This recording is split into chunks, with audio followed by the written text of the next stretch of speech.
Nissan tears down and rebuilds their largest offering.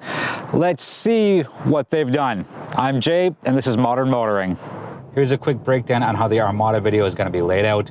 I'm currently in the Platinum Reserve in the morning for the road drive portion, and in the afternoon, I'm in the Pro 4X for the off-road portion. Gone is the 5.6 liter V8. A lot of manufacturers are doing more with less. So here it's a 3.5 liter twin turbo V6, 425 horsepower, 516 pound-feet of torque, and it's very similar to the QX80, but the QX80 has 450 horsepower, so it's slightly tuned a little higher. You're here likely because you're looking at something in the full-size 3-row segment, and if driving dynamics matter to you, Nissan has done such a good job of completely tearing down the old powertrain, the old clunky, lumpy driving dynamics, and have replaced it with something that is markedly better here. And it's not easy to make a full-size 3-row vehicle have any interesting driving dynamics, but somehow Nissan's managed to make it somewhat lively. The steering is so much better. The road noise is significantly quieter than the old one. And I'm on one of the back roads here, and lots of twists and turns. And I gotta say, even doing the speed limit of 40 miles an hour, which is around 70 kilometers, the Armada is surprisingly flat throughout twists and turns. There's still a little bit of body roll because, again, it is a full-size 3-row. It's handling these twists and turns, yes, at lower speeds, surprisingly well. Getting this extremely large vehicle up to speed and keeping it somewhat lively is one of the highlights here for me. And I'm just going to go a little longer on the driving impressions as I not quite carve through these twists and turns, but as I gently navigate my way through them, the steering feels really good. And it's a nice, thick, new steering wheel. And you can hear a little bit of the noise come through, which is fine. It's expected. This isn't the QX80. On the Platinum Reserve and the Pro 4X comes standard adaptive electronic air suspension. Here's a very quick demo, sped up a little bit just to show you how high and low it goes. As a measurement tool itself, it's 2 inches as far as total travel distance goes. So that certainly helps with the ride comfort depending on different conditions, and you select it with your drive modes. And it's just a really good way to add value to the Armada. I'm impressed that Nissan has put the time, effort, and money behind this into the research and development side to actually make a full-size 3-row SUV drive surprisingly well. Yes, the Armada is great around twists and turns. In a straight line, it does exactly what's asked of it. Steering feel is pretty good. There's a little bit of oversteer, understeer, and that's to be expected for this class of vehicle. There's strong driving dynamics here, and I felt confident across every twist and turn I've done. There's not a lot of hesitation in the gears. It's fairly well structured, so it shuffles up and down without too much of a long hang on some gears. Yes, there are paddle shifters if you really want to use them, but overall, I gotta say, I'm really impressed with just how refined the drive is. And I know with any kind of a new generation vehicle, regardless of what it is, everything's improved and built upon and, again, refined, but the driving dynamics are exceptionally good here in the Armada. So top trim models get a pair of 14.3-inch screens, whereas lower models get the 12.3 pair. And I don't know, that's a bit of a miss to me. Just give everybody the same size screen, save the money, save the resources. But I will say everything is so easy to see. Apple CarPlay takes up nearly the entire screen, which I absolutely love, makes things so much easier from a driver and passenger standpoint. Thankfully, every Armada gets a bunch of hard touch buttons, and I think it is a smart move. I think we're at peak screen in the auto industry, and I'm happy to see that Nissan has dialed it back a little bit for user friendliness. So the majority of your HVAC controls are physical buttons, whether it's your temperature, your heated seats, your cooled seats, the heated steering wheel, and your fan speed.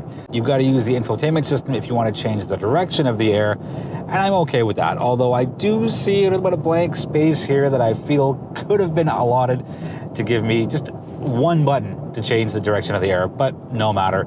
The key things and things you'll use the most are physical buttons. I'm not sure how I feel about these yet because I've only been in the car for a couple of hours. The gear selector is a row of buttons to the bottom left of this little center stack here. It's not a really busy hand traffic area, but there still is a little bit of hand traffic to be had here. Just above the gear selector is your auto 4 high, 4 low, as well as the massive dial for your different types of drive modes and your traction control on and off. I'm happy that it's generally out of the way. I don't think many people will mind. I know why they did it. They had to free up a bunch of space. Overall, the center stack area is designed pretty well. There is a physical volume knob, and that's surrounded by a cluster of 4 buttons: seek, track, camera, and your hazards. Onto the steering wheel, it is nice and thick and robust, and I expect to see more of this style of steering wheel from Nissan vehicles in the near future. And finally, on the instrument cluster side of things, nice big long screen, everything's easily visible. Very typical Nissan, 2 big dials. You have an optional head-up display depending on the trim that you get. The overall feel here is definitely upscale. It's certainly no QX80, but surprisingly high for a non-luxury vehicle. And you can tell that from the seat materials, the finishers, the dash, and the stitching. So I'm happy Nissan didn't quote-unquote just dial it in and go with the same type of bland materials that the old Armada had. They've made this very upscale, very premium, but still fairly approachable. I'm in the Pro 4X now, and I'm on city streets because it's important to give driving impressions of the Pro 4X off of the off-road trail. Not going to be every day that the Pro 4X will be in non-pavement situations. I'm not sure if there's an audible difference on camera and through the microphones from what you hear here versus the Platinum Reserve, but there's a lot more road noise, and the tires are different. Again, Pro 4X is designed for more of the adventurous side. It's not overly intrusive as far as the road noise goes, but it's still certainly there. So it's something that should be noted as you do your research if you are looking to pick up one of these. Overall driving characteristics are similar to the Platinum Reserve, and I know it's not the exact same apples to apples, but it still runs off the same engine. And there's a little bit of engineering differences here between the Pro 4X and the Platinum Reserve. There's a quick list on the screen right now, just so you can take a quick look at it. But if you tend to do a little more on the camping side, or if part of your lifestyle leads you to gravel roads or dirt roads or things that aren't always pavement, so far the Pro 4X has performed really well. So I'm going to end this clip now, and when I come back, we'll go on some gravel roads. All right, I'm back, and I'm just ending off the paved road, and here comes the gravel road. And you can hear the difference right away. And I gotta say, the Pro 4X handles it pretty well. And I've spent the past hour or so on the off-road course and doing some of this gravel road driving, and again, right away, the audible difference is absolutely here. A couple of little divots in the road, but it handles it well, and all-wheel drive does come standard. Different drive modes in the Pro 4X versus the Platinum Reserve.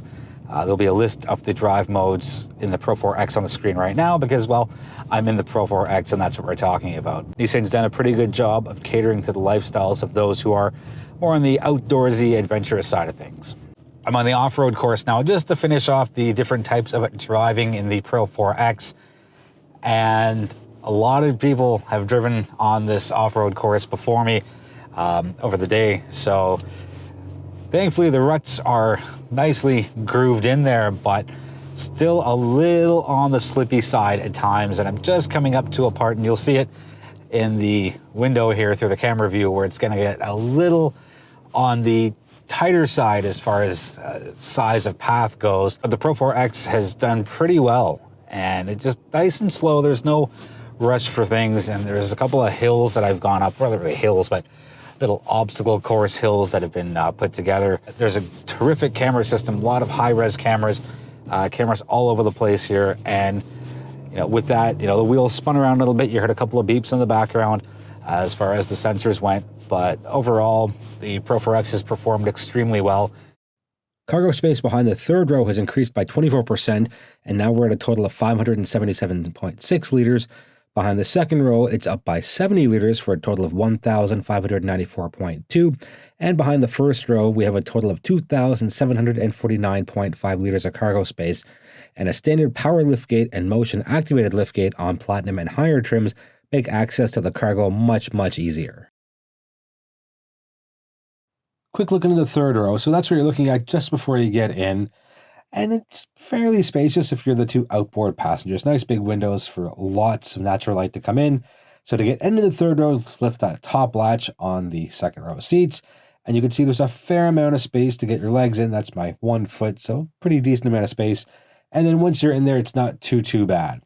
So there's me in the third row. I'm going to pull this second row of seats all the way back. And, well, it's not great. But then again, keep in mind, for the captain's chairs, they slide forwards and backwards. So you might get that second person to move up just a little bit to give your third row passengers a little more space. And again, fairly easy to get out, same way that you got in. Now, there are a couple of cup holders back there. And again, the big win here is the big windows. So lots of natural light comes in as well. Also, if you need those rear seats pulled up and down pretty quick, there is a switch accessible from just behind the second row, and it's powered, so nice and easy if you are in a bit of a rush. Into the second row I go. These are the captain's chairs. On the other trims, you get the bench seat. So you can see it's on rails, so you go forwards and backwards, and as well the seat back goes forwards and backwards. And you get a few different positions and configurations because, well, not one body size fits all, and it goes back pretty far, so you can not quite lounge and take a nap, but you have that nice different level of comfort and plenty of headspace as well, including that panoramic sunroof. Now, with the top trims, all except the SL, you get 14.3-inch screens. SL gets the 12.3 screens, and there's a lot of cameras here. Now, I'm in the Platinum Reserve with the captain's chairs. So there's this new see-through hood view, new to Nissan, not new to the industry, but it definitely helps navigating a larger vehicle. And they still have their 360 3D cam, so you just push your finger around the right side of the screen, you get all sorts of different vantage points. The screen in the middle lets you pre-pick whichever vantage point you want. Now, part of the cool thing here is, in addition to this see-through hood, you push the arrows just to the right, and both left and right screens turn into, for the most part, one big view. Your odometer is still on the left side, but if you really need that wide view for whatever reason, Nissan has taken care of you extremely well. Again, pushing that button again gets you full screen on one side, but then tapping it again gets you the double screen. So that's a pretty cool move there. Moving on to the infotainment system itself, fairly easy to use, nice swipe motions, nothing revolutionary here, and I'm happy it's like that. It doesn't have to be. Nice and simple is the way to go, especially when you're piloting such a large vehicle. You do get some of your seat controls, both physically and if you wanted to go through the menu as well. And it's got the Google built in, so either tap the icon and ask a question, or just say, hey Google, put the driver's heated seat onto 2. On the outside, very QX80-esque, and, well, that makes a lot of sense because they share a platform, and Nissan's going for a much more upright and very straight line look with some of their newer vehicles, QX80 being one of them, and this being the other, also along with the new Nissan Kicks. 22-inch wheels here on the top trim Platinum Reserve. Very bold grille, makes a really strong statement, and nice, not quite intricate, but noticeable pattern for your day runners as well as your headlight assembly, and the same thing around the rear as well. You get just enough detail without being over-engineered to have a really nice light pattern show up, and there's a nice long light bar that really makes itself known in the evenings. And overall, I really like the shape of it.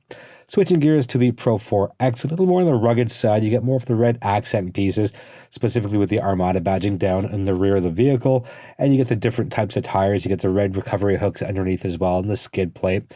And overall, I think Nissan's done a pretty good job here with the Armada as far as making it modernized.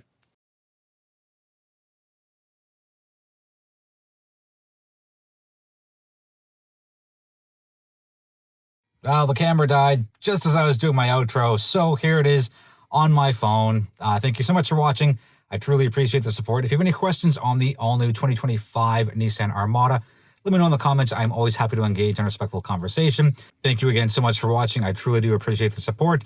I invite you to join us on our social media platforms. We are on all of the major ones. And with that, that wraps it up for the 2025 all-new Nissan Armada, and I look forward to seeing you in the next video.